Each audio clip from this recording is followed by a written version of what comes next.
बताओ, मेरे पास ऐसे ऐसे बच्चे आते हैं जो कि 5 स्टार कोडर है, ठीक है, प्रोजेक्ट्स भी बने हुए हैं, and then they are messaging me कि यार भैया प्लेसमेंट नहीं लग पा रही है, ठीक है, व्हाट टू डू नेक्स्ट। मेरे पास तो इतने सारे कनेक्शंस थे बड़े बड़े लोगों के, still for me it was very very hard. Off campus placement was very hard. ये कोई बहुत ही शॉर्ट मैं यहाँ पे ट्रिक नहीं बताने वाला कि अगर आपको कुछ नहीं आता मेरे कोर्स में एनरोल कर लो, माइक्रोसॉफ्ट गूगल लग जाएगा। नहीं नहीं नहीं, मैं ये वाली बातें यहाँ पे नहीं करने वाला हूँ। मैं जेनरिक चीज़ें ही बताऊंगा, बट थोड़ी रियलिस्टिक तरीके से चीज़ें बताने वाला हूँ। वेब डेवलपमेंट में मैं बहुत ही कच्चा था, फ्रंट एंड आती थी थोड़ी बहुत, तो मैंने पढ़ना चालू किया। अब यहाँ से हुई मेरी पहली गलती, क्या, मेरे को मन नहीं लग रहा था डेव करने में। बात करता हूँ यार आज ऑफ कैंपस प्लेसमेंट्स के बारे में। Off campus placements are very tough and usually आप रोड मैप्स देखते होंगे मेरे जैसे लोगों से और यूट्यूब पे भी काफ़ी जगह से कि कैसे ऑफ कैंपस प्लेसमेंट्स क्रैक की जा सकती है, ठीक है, रियलिस्टिक तरीके क्या है ऑफ कैंपस प्लेसमेंट्स को निकालने के।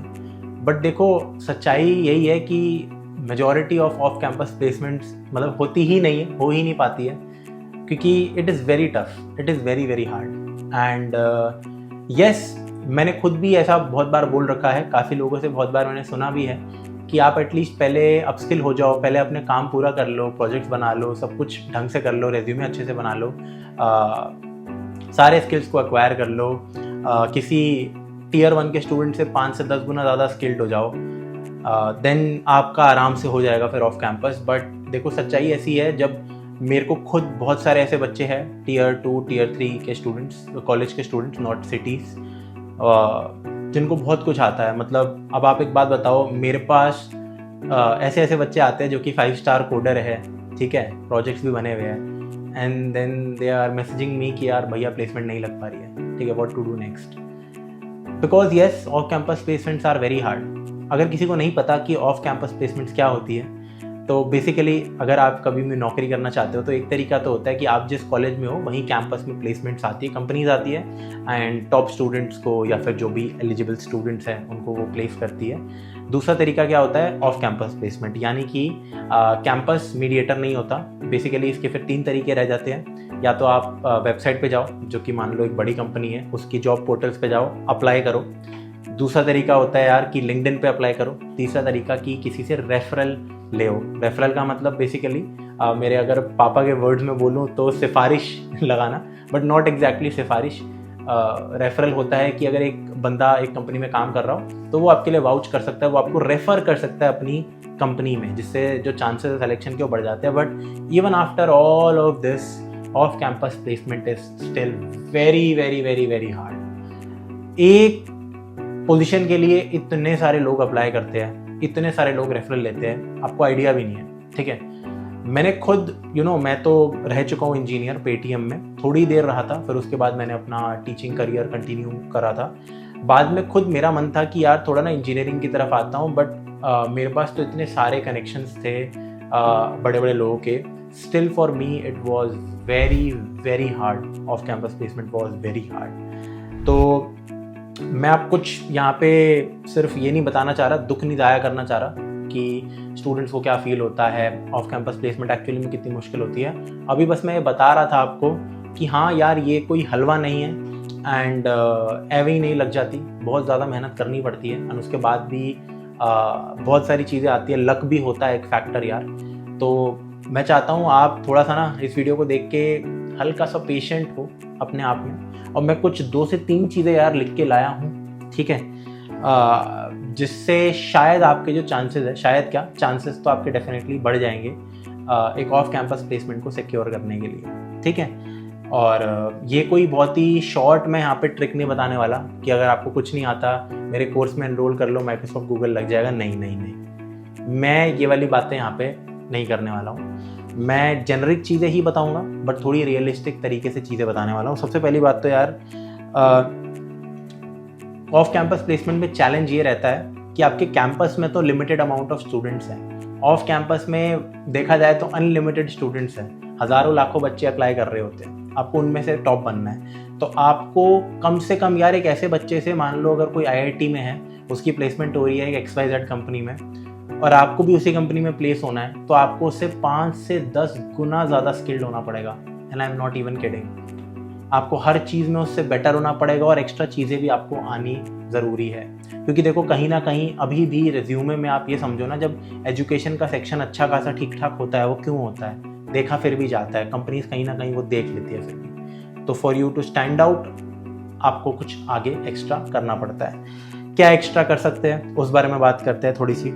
सबसे पहली बात यहाँ पे ये है कि मैं जब खुद थोड़ा बहुत लास्ट ईयर प्रिपेयर करने की सोच रहा था, वापस से सोच रहा था टेक के अंदर आता हूँ, चलो सॉफ्टवेयर इंजीनियरिंग के अंदर, एंड फैंग कंपनीज को टारगेट कर रहा था, तो ऑफकोर्स डेटा स्ट्रक्चर एल्गोरिदम तो मेरा कहीं ना कहीं सॉर्टेड था क्योंकि मैं वही पढ़ाता हूँ। बट वेब डेवलपमेंट में मैं बहुत ही कच्चा था, फ्रंट एंड आती थी थोड़ी बहुत, तो मैंने पढ़ना चालू किया।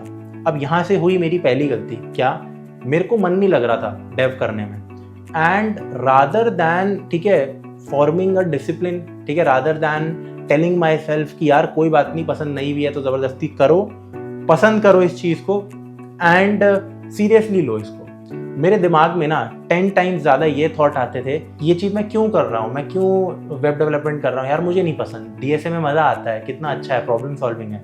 कुछ बच्चों को ये भी लगता है जो कॉम्पिटिटिव प्रोग्रामिंग करते हैं, यार डेव बेकार है, सीपी अच्छी है, वो है। बट एट द एंड आपको समझना पड़ेगा कि यार अगर आपको वैसे भी उस जॉब में जाना है तो उस चीज़ से आपको प्यार होना ही पड़ेगा। जितना प्यार आप डेटा स्ट्रक्चर एल्गोरिथम से करते हो उतना या उससे ज़्यादा आप यार वेब डेवलपमेंट से अगर करना चालू करोगे तब जाके यार कुछ मीनिंगफुल रिजल्ट्स आ सकते हैं। ठीक है, तो अपने दिमाग से ये वाले थॉट्स हटा दो कि ये मैं क्यों कर रहा हूँ, बस ये वाले थॉट्स रखो कि यार ये मुझे करना है। बहुत टफ है करना यार, मेरे से पर्सनली लास्ट ईयर नहीं हुआ, बट आप स्टूडेंट्स को अगर टेक में जॉब करनी है एक बढ़िया अच्छी कंपनी में तो आपको ये करना पड़ेगा। अच्छी क्या इस टाइम पे तो किसी भी कंपनी में, ठीक है, इतना बुरा हाल हो रखा है, तो इस चीज़ का ध्यान रखना है। दूसरा यार, यहाँ पे मैं एक पॉइंट लिख के लाया था कि अगर आप एक फर्स्ट ईयर स्टूडेंट हो, इस वीडियो को देख रहे हो, डीमोटिवेट मत होना। फर्स्ट ईयर का स्टूडेंट हो, इस वीडियो को देख रहे हो, डीमोटिवेट मत होना। इस चीज़ को एक अपॉर्चुनिटी की तरह देखो कि आप अभी फर्स्ट ईयर में हो, आपके पास टाइम बहुत है। तो rule number 1 for cracking anything, भले ही आपको यार आईआईटी के एग्जाम में टॉप करना हो, कुछ करना हो, इज टू स्टार्ट अर्ली। ऐसे बच्चे जो पहले से पढ़ रहे होते हैं वही जीवन में मोस्ट ऑफ द केसेस में ज़्यादा उखाड़ते हैं। यस, आपने ये चीज़ें देखी होगी कि भाई smart work is greater than hard work, या फिर 2 घंटे में ऐसा पढ़ लो कि 10 घंटे बराबर हो। That is a separate topic. But यार टाइम एक ऐसी चीज़ है जो खरीदी नहीं जा सकती, वो हो गई तो हो गई।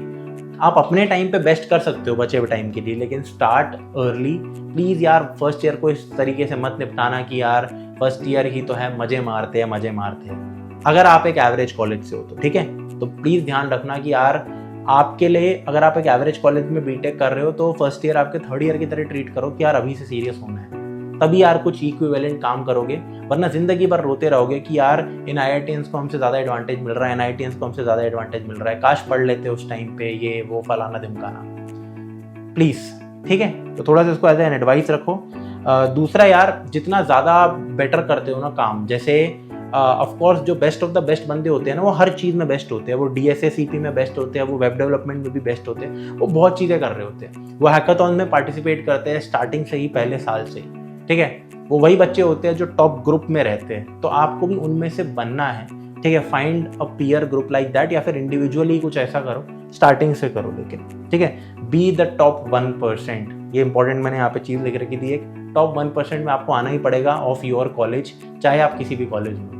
अगर आप बहुत ही टियर 3 भी कॉलेज में हो बट वहाँ पे भी आप टॉप 1% के बच्चे हो तो यार आपका बढ़िया होगा लाइफ में। ठीक है, तो टॉप 1% में आने की कोशिश करो इंक्रीमेंटल तरीके से। पहले टॉप 10% में आओ, स्टार्टिंग से स्टार्ट कर रहे हो तो 1 में आप पहले से ही आ जाते हो। ठीक है, तीसरा यार यहाँ पे रहता है कि यार मेक कनेक्शंस विद पीपल।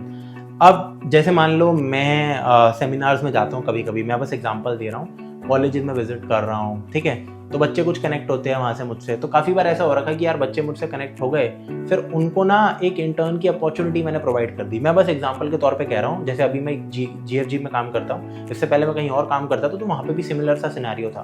तो सिर्फ मैं नहीं, आप कभी भी कोई ऐसे कनेक्शंस को फॉर्म करते हो, लोगों को जानते हो जो कंपनी में काम कर रहे हैं, उनके साथ अगर दोस्ती रखोगे, कनेक्शन रखोगे, तो बाद में जाके आपको काम आ सकते हैं। बट ध्यान रखना, ऐसा भी ना हो कि आपको आता कुछ नहीं, आप फर्स्ट ईयर में आपको प्रोग्रामिंग तक नहीं आती, पहले से ही बोलने लग जाओ भैया इंटर्न लगा दो, भैया रेफरल करवा दो, भैया दीदी ये कर दो, या मैम ये कर दो, सर ये कर दो। ऐसा नहीं होता है। ठीक है, पॉजिटिव तरीके से कनेक्शन आप बनाओगे तो वो आपको हेल्प कर सकते हैं। लास्ट पॉइंट ये है जो मैं स्टार्टिंग में बोल ही रहा था, मैंने स्टार्टिंग में दूसरे तरीके से इसको बोला था, बट स्टिल मैं इस बात को वापस से इस पॉइंट पर रखूंगा कि यार अगर आप पढ़ रहे हो ना, सच में बहुत ही कम ऐसे लोग होते हैं, अभी भी 10% ही ऐसे बच्चे होंगे जो कि, जैसे मान लो 100 बच्चे तो उसमें से 10 ही ऐसे बच्चे होंगे जो कोशिश करते हैं, और उसमें से भी 5 या 6 बच्चे होंगे जो कि ज़्यादा काम कर पाते हैं। ठीक है, मेरा मतलब ये है कि अगर पढ़ना चालू करते हैं, जैसे मान लो एक वेब डेवलपमेंट या DSA का बैच आया या कोर्स आया, तो यार 100 बच्चे चालू करते हैं उसको। ठीक है, 1-2 वीडियो के बाद 50 बच्चे बचते हैं, उसके 1-2 वीडियो के बाद 25 बच्चे। तो आप अगर इसी लाइन में ऐसे वाले बच्चे हो जो कि छटते जा रहे हो, तो आप समझ जाओ फिर आपका यार कुछ भी होना मुश्किल है। So you have to be very very consistent and you have to do work। मैंने रिसेंटली हितेश चौधरी सर की भी एक वीडियो देखी थी, तो बड़ी अच्छी उन्होंने बात बताई थी कि ऐसा नहीं है कि आप यार कुछ और, मतलब हर बार नया रेवोल्यूशन लाने की ज़रूरत नहीं है, कोई ऐसी चीज़ बनाने की ज़रूरत नहीं, कुछ ऐसा प्रोजेक्ट जो कि बिल्कुल आउट ऑफ द वर्ल्ड हो। हर बार ये चीज़ नहीं हो पाती है, नई थिंकिंग्स नहीं आ पाती है लोगों में। बट अगर आप किसी बड़ी चीज़ की भी यार ढंग से कॉपी बनाते हो, कॉपी नहीं एज सच, उस चीज़ को रिक्रिएट करते हो या एडवांसमेंट करते हो, तो it is a big thing. तो एटलीस्ट कुछ करो। वो करते ही बहुत कम बच्चे हैं, सच्चाई है, करते ही बहुत कम बच्चे हैं। और मैं ये चीज़ इसलिए बता पा रहा हूँ क्योंकि मैं खुद उन स्टूडेंट्स में से था जो कि बस क्रिप करते रहता था यार कि हाँ मैं कर लूँगा, हाँ मैं कर लूँगा, बट फिर मैं करता नहीं था वो चीज़। ठीक है, तो आप लोगों को यार अनफॉर्चुनेटली इस समय, अनफॉर्चुनेटली या फॉर्चुनेटली करना ही पड़ेगा। मेरे टाइम पे तो चलो ऑन कैंपस प्लेसमेंट लग गई मेरी and all, but you have to work really really hard. तो यही था यार sad truth about off campus placements. It's very tough, it is very very very hard, but if you want to crack it then you have to become the top 1%। आपको best of the best बनना पड़ेगा। आपको 5 to 10 time ज़्यादा intelligent भी बनना पड़ेगा and 5 to 10 time ज़्यादा patient भी बनना पड़ेगा।